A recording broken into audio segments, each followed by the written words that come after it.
about sa mga motorila operation, no? Nga naay mga issuances nga provisionary temporary.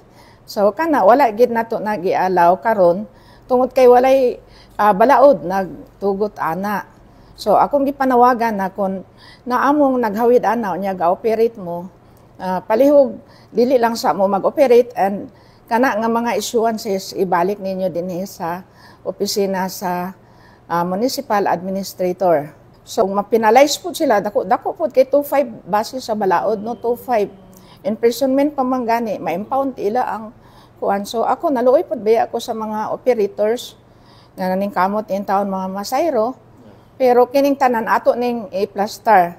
Hatagi lang mi ninyo sa panahon, naning kamot pod mi mahanay taning tanan nga tanan jud is hapsay, sakto ang inyong mga papilis, mga proseso nato na nga wala tay angayan kabalakan.